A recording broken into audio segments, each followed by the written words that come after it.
The most fascinating thing about Arifureta is the scene where the body and mind of Hajime transforms into a completely different being. So, in this video, you will see how Hajime's mind and thought process became different right before his body transformed. After Hajime's fall, he slowly regains his consciousness. He found himself in an unknown place. It's too different from the regular labyrinth. Hajime searches around and finds a rabbit. He wonders why there's a rabbit here. But upon seeing the rabbit preying upon a different monster, he freaks out. That's when he realizes that it is a much stronger than any other monster he had ever seen. Monsters grows more stronger, and their hide becomes much harder, the deeper the labyrinth floor is. The kick rabbit finds Hajime and toys with him. But then it stops and tries to flee. Hajime finds himself facing an ever more formidable opponent than the kick rabbit as the monster kills it and devours it in front of Hajime. The killer bear then turns its attention to Hajime and severs his left arm when he tries to flee. Hajime slowly realizes that he lost an arm and screams in pain and anguish. He desperately tries to flee from the killer bear with his transmute skill to dig a hole into the ground. He barely escapes from the killer bear without his left arm and loses his consciousness. And then his mind slowly reaches its limits, and his entire viewpoint on the world drastically changes. The process of how he completely discards his humanity and kills his own emotions is as follows. Drip, drip. The water trailed down his cheek and dripped into his mouth. Hajime's faint consciousness slowly began to grow brighter. Bewildered, he slowly opened his eyes. I'm alive. Did someone save me? He raised himself up, only to bump his head on the low ceiling. Ack. He remembered too late that he had made the ceiling above him a mere 50 centimeters tall. Hajime raised his arms up to the ceiling to transmute a larger hole. However, only a single arm entered his line of sight, and he cried out in surprise. He stared at the stump of his left arm in disbelief for a moment before remembering he had lost it recently. A sharp pang of pain ran down where his left arm should have been. He was experiencing phantom pain for the first time. His face twisted in anguish and he reflexively gripped his left arm, only to realize that there was slight swelling where his arm had been cut off, and the wound had already closed. How? It was bleeding so much. It was too dark to see, but if there had been any light it would have been clear that Hajime was lying in a pool of his own blood. In fact, Hajime had lost so much blood that he should by all rights have been dead. He felt around with his right hand and felt the sticky sensation of blood all around him. It was recent enough that it hadn't dried yet. With that, he was able to confirm that his bleeding out had not been just a dream, and that it had been only a few minutes since Hajime lost consciousness. And yet his wound had completely closed up, and as Hajime pondered how such a thing was possible, he felt water drip onto his cheeks and mouth once more. He felt somewhat revitalized as the drops slid down his throat. Don't tell me, this is what saved me? Hajime was still a little lightheaded from the blood loss and phantom pain pangs, but he reached his hand out to the source of the water and transmuted the earth around it. Still somewhat unsteady, he continued transmuting deeper and deeper into the wall. The strange liquid that he now realized couldn't possibly have been water continued oozing out of cracks in the rock. Interestingly enough, it restored his mana as well, so Hajime was able to continue transmuting without running out of energy. Hajime deliriously continued transmuting, single-mindedly seeking out the water source. Eventually, the slow trickle transformed into a faster stream, and Hajime finally arrived at the source of the liquid. The source of the liquid was a basketball-sized crystal that emitted a pale blue light. The crystal was buried into the wall around it, and the liquid was pouring out from underneath it. It had an aura of wondrous beauty about it. The light it emitted was just a shade darker than an aquamarine's. Hajime stared at it in wonder, his pain momentarily forgotten. Then, as if drawn to it, he put his mouth to the crystal. As he did so, the pain, The haze that had fallen over his mind, and the fatigue, all left his body. As he had suspected, it was the liquid from this crystal that had saved Hajime's life. Which meant that the liquid contained some kind of healing agent. His phantom pain could never be cured for good, and the blood he'd lost wasn't coming back, but the rest of his wounds and all of his mana were restored in an instant. Though Hajime didn't know it, the crystal was actually a divinity stone. Divinity stones were rare crystals, and considered to be one of the world's greatest historical treasures. Modern-day people thought them a lost legend. Divinity stones were created when a large clump of mana pooled together and crystallized over the course of 1,000 years. They ranged from 30 to 40 centimeters in diameter, and then over the course of a few hundred years their saturated mana liquefied and poured back into the earth. The liquid they secreted was known as ambrosia, and it healed all wounds. It couldn't regrow missing limbs, but supposedly it extended one's life so long as they continued to drink it, and was also referred to as the elixir of life. Legend claimed that a hit healed the masses with this very ambrosia. He realized he just narrowly escaped a very painful death, and Hajime slumped down against the wall.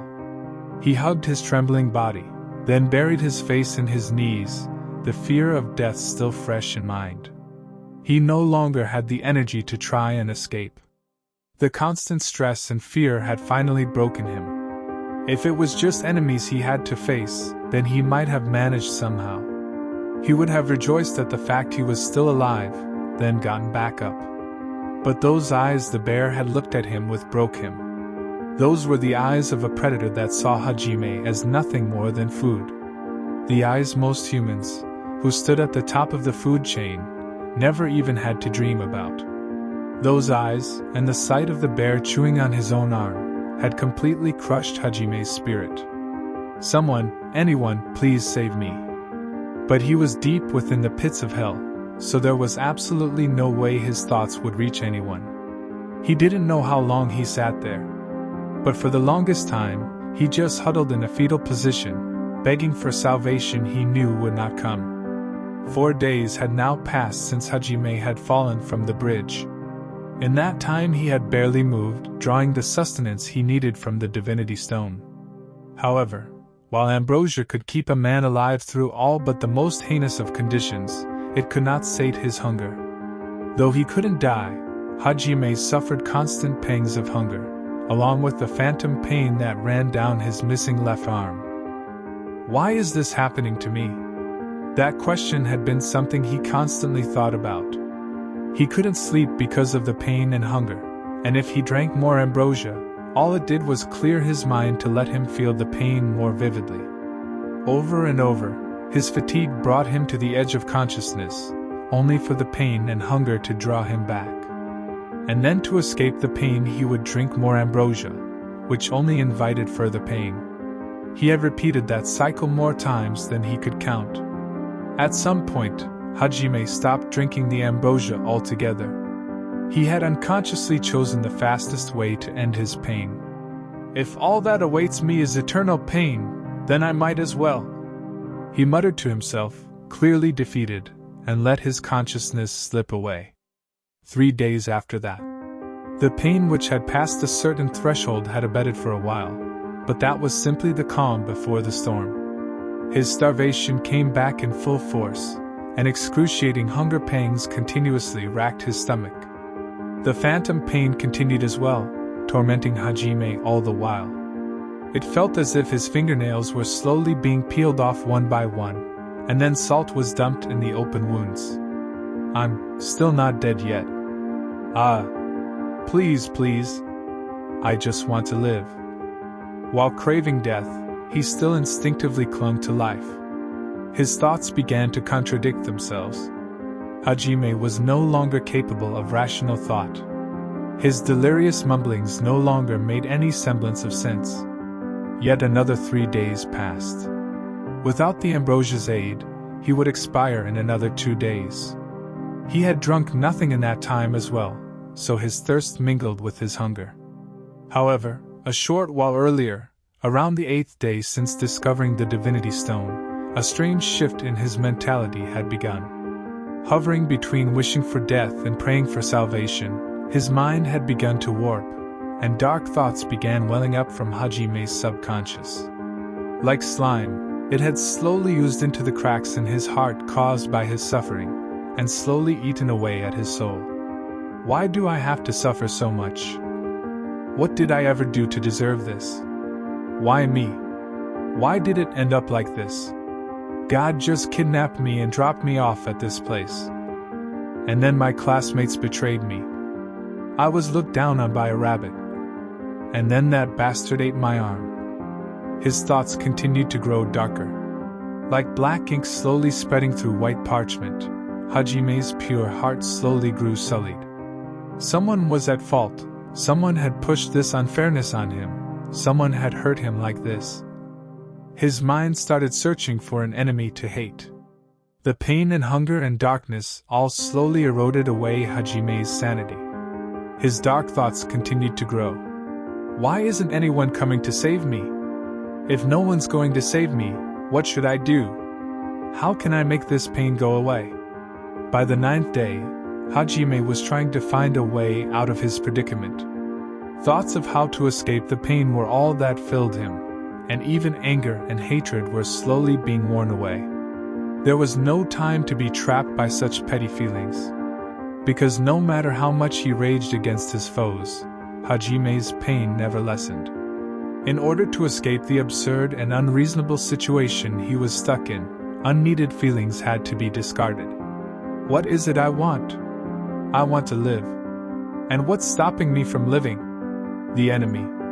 And just who is the enemy? Everyone and everything that gets in my way, everything that pushes this unreasonable fate onto me. So what is it I should do? I should. The 10th day. Both hatred and anger had vanished from his heart. The unfair God that thrust him into this world, the classmate that betrayed him, the monsters that wanted to kill him, even the smile of the girl who said she would protect him, they all ceased to matter. Compared to the pressing need for survival, such tiny feelings meant nothing. Hajime's will resolved into a hardened point, like the tip of a sword forged from the fires of hell. Sharp, strong, and able to cut through anything. And his will desired to kill them. There was no hatred, hostility, or anger in those words. Just a simple statement of fact. In order to live, he had to kill. Anything that threatened his life was an enemy. And all enemies were to be killed. In order to escape the relentless hunger, he had to kill them and eat them. It was at that moment that the kind, quiet Hajime Nagumo, the Hajime who blew everything off with an apology and a smile, the Hajime Kaori had come to admire, ceased to exist. And a new Hajime Nagumo, one who was willing to mercilessly slaughter anything that stood in his path, was born. His shattered soul had reformed once more. And it was not as a mere patchwork, hastily repaired soul. No, this was a soul reforged in the darkness and despair of hell, a soul tempered in pain and instinct. A soul harder than steel.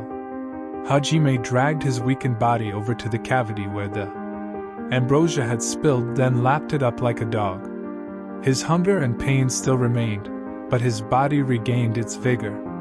Then he roughly wiped his mouth, his eyes sparkling ferociously as a wicked grin spread over his face. His canines peeked through his cruel smile. It was a complete about-face from the kind of person he had been before. Hajime stood up and began muttering while he transmuted the ground. "I'll kill them!